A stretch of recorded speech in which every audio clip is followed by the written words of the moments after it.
आज मैं आपसे शेयर करूंगी भटूरे की रेसिपी, जिसे बनाना हमें बहुत ज़्यादा डिफ़िकल्ट लगता है। तो आज सारे टिप्स एंड ट्रिक्स बताऊंगी जिससे हमारे सारे भटूरे बिल्कुल गुब्बारे की तरह फूले फूले बनेंगे। कोई भी भटूरा हमारा फेल नहीं होगा और स्टेबल भी रहेगा। भटूरे बनाने में जितना भटूरा फूलना जरूरी होता है ना, उतना ही स्टेबल भी रहना जरूरी होता है। जैसे हम लोग मार्केट में देखते हैं कि भटूरे ठंडा होने के बाद भी एक के ऊपर एक रखा रहता है तो भी नहीं पचकता है। तो बिल्कुल मैं सारे टिप्स एंड ट्रिक्स आपसे शेयर करूंगी जिससे हमारा भटूरे बिल्कुल मार्केट की तरह बन के सॉफ्ट और स्पंजी तैयार होगा। तो श्री शिवाय नमस्ते फैमिली, स्वागत है आप सबका हमारे चैनल रेसिपी के राज में। तो फिर भटूरे बनाने के लिए सबसे पहले हम ले लिए हैं 250 ग्राम मैदा। भटूरे ना मैदे में ही बहुत अच्छे लगते हैं। अब हम इसमें एक सीक्रेट इंग्रेडिएंट डालेंगे जो मार्केट वाले डालते हैं, वो है 250 ग्राम भटूरे में हम इसमें डालेंगे 4 चम्मच सूजी। बिल्कुल बारीक वाली सूजी होनी चाहिए। अगर बारीक वाली सूजी नहीं है तो आप मिक्सर में इसे पीस सकते हैं।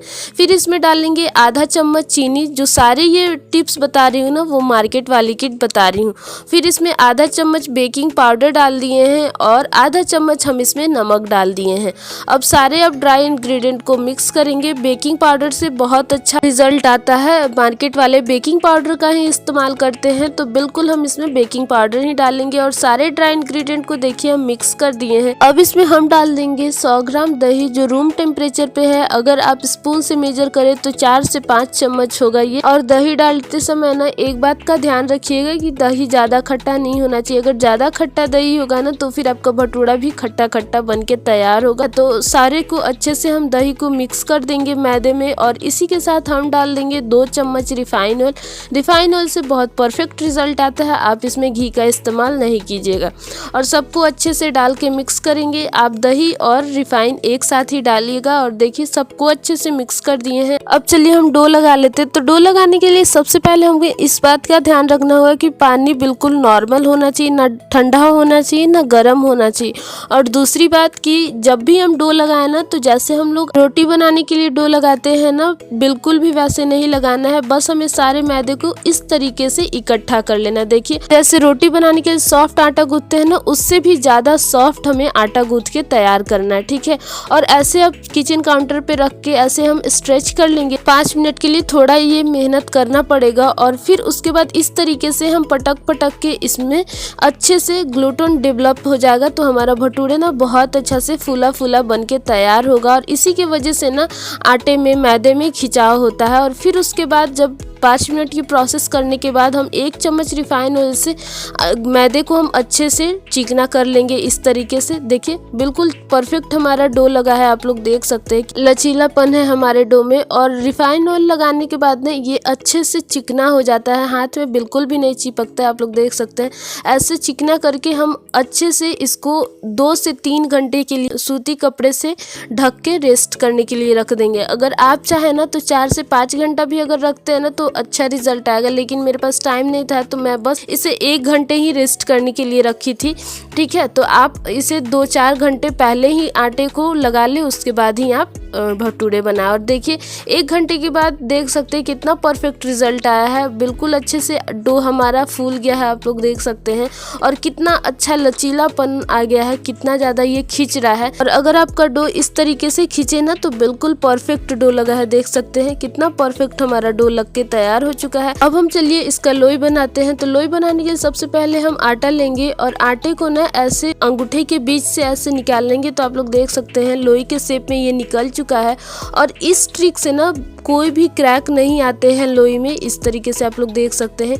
इसी तरीके से आप सारे लोई को निकाल ले। देखिए इससे हमारे भटूरे पे कोई क्रैक नहीं आएंगे, हमारे भटूरे कहीं से फटेंगे नहीं। तो बिल्कुल फूले फूले गुब्बारे की तरह भटूरे हमारे बनके तैयार होंगे और स्टेबल भी रहेंगे। और इसको अगर आपको स्टोर करके रखना हो ना तो आप किसी भी एयर टाइट डब्बे में, वैसे मैं प्लेट में बता रही हूँ क्योंकि मुझे स्टोर करके रखना नहीं है, इस तरीके से आप ऑयल लगा दे और फिर इसमें एक एक करके सारे लोई को इस तरीके से रख देंगे। और आप लोग देख सकते हैं कितना परफेक्ट हमारा चिकना लोई बन के निकल रहा है। देखिए आप लोई पे ऐसे इस तरीके से से तेल लगा दे और अच्छे से चारों तरफ लोई में फैला दे। और फैलाने के बाद आप इसको एयर टाइट डब्बे में स्टोर करके रख सकते हैं फ्रिज में। और अब चलिए हम बेलते हैं। तो बेलने के लिए सबसे पहले अपने किचन काउंटर पे हम ऑयल लगाएंगे और ऑयल लगाने के बाद हम एक लोई को लेंगे और काउंटर पे रखने के बाद हाथ से इस तरीके से प्रेस कर देंगे। थोड़ा सा हम इसे हाथ से ही बढ़ा लेंगे इस तरीके से। और अगर आपसे पॉसिबल हो ना तो आप ऐसे हाथ से भी कर सकते हैं, लेकिन मैं आपको बेल के भी बता रही हूँ। आप इसे बस एक ही डायरेक्शन में इस तरीके से बेलते जाइएगा, डायरेक्शन चेंज नहीं कीजिएगा। आप चाहे तो इसे गोले शेप में बना सकते हैं, लेकिन मैं इसे ओवल में बनाई हूँ जैसे मार्केट में मिलता है। और आपका जो किनारा है ना वो पतला होना चाहिए। अगर मोटा हो रहा है तो आप हाथ से दबा के इसे फैला लें। अब चलिए अब हम तेल के तरफ बढ़ते हैं। तो तेल को ना बिल्कुल हाई हीट पे गर्म होना चाहिए, बिल्कुल धुआंधार तेल गर्म हो तो ही आप भटूरे को डालें। मेरा तेल बहुत अच्छा से धुआंधार गर्म हो चुका था। उसके बाद हम भटूरे को डालने के बाद सबसे पहले हम कलछी से फटाफट से थोड़ा नीचे प्रेस करेंगे और जैसे ही ये ऊपर आने लगेगा ना तो ऊपर से हम ऐसे गर्म तेल रखते जाएंगे। ऊपर इसके नीचे से भी हीट मिलेगा और ऊपर से भी हीट मिलेगा, तो हमारा भटूरे बिल्कुल गुब्बारे की तरह इस तरीके से फूले फूले बन के तैयार होंगे। आप लोग देख सकते हैं कितना परफेक्ट हमारा भटूरा फूला है। आप लोग देखिए कितना ज़बरदस्त स्पंजी हमारा फूला फूला गुब्बारे की तरह भटूरे बनके तैयार हो चुका है। आप लोग देख सकते हैं। और अब हम इसको निकाल के एक प्लेट में रख लेंगे और फिर से चलिए दूसरा बनाते हैं। तो जो दूसरे को भी बिल्कुल उसी तरीके से पहले हाथ से थोड़ा प्रेस कर लेंगे और उसके बाद बेलन की मदद से इसको फैला लेंगे। और देखिए अगर इस तरीके से आप उठा उठा के बेलते हैं ना तो फिर आपका जो आटा है वो बिल्कुल सिकुड़ के एक जगह आ जाएगा। और अगर आपका बेलन से नहीं होता है ना तो बिल्कुल इसी तरीके से आप हाथ से भी फैला सकते, देख सकते हैं बिल्कुल परफेक्ट शेप आ जाता है और बेलन से ज़्यादा अच्छे और इजीली आप इस तरीके से बना पाएंगे। आपको ध्यान रखना है कि आप तेल का ही इस्तेमाल कीजिएगा। आप इसमें अगर सूखे आटे का इस्तेमाल करते हैं ना तो फिर आपका तेल पूरा बर्बाद हो जाएगा। और फिर उसी तरीके से बिल्कुल गरम गरम तेल में हम डाल लेंगे और ऊपर से पहले हम प्रेस करेंगे और प्रेस करने के बाद ऊपर से हम रिफाइन ऑयल को डालेंगे और उलट पलट करते हुए ब्राउन कलर आने तक हम इसको पका लेंगे। देखिए हमारे एक के बाद एक सारे भटूरे फूलते जा रहे हैं। ऐसा कोई भटूरा नहीं है जो फेल हुआ है। आप लोग देख सकते हैं बिल्कुल परफेक्ट। और एक बात का आपको और ध्यान रखना है कि आपको ना बेल के नहीं रखना है। अगर बेल के रखिएगा तो फिर आपका भटूरा नहीं फूलेगा। एक एक करके आप बेलते जाइए और छानते जाइए। देखिए इस तरीके से हमारे सारे बिल्कुल गुब्बारे जैसे फूले फूले भटूरे बनके तैयार हो चुके हैं। आप लोग देख सकते हैं। और देखिए ना मैं भी एक के ऊपर एक रखी हूँ तो भी नहीं पचक रहे हैं। और देखिए हमारा भटूरा बनके तैयार हो चुका है। मैं इसको तोड़ के भी दिखा रही हूँ कि इसमें कितना परफेक्ट जाली बना है। आप लोग देखिए बिल्कुल मार्केट जैसा हमारा भटूरा बनके तैयार हो चुका है। मैं इसे सूखे वाले जो मटर होते हैं ना उसके छोले बनाई थी, तो आज मैं उससे सर्व कर रही हूँ। आप चाहे भटूरे वाले छोले से भी आप इसको सर्व कर सकते हैं।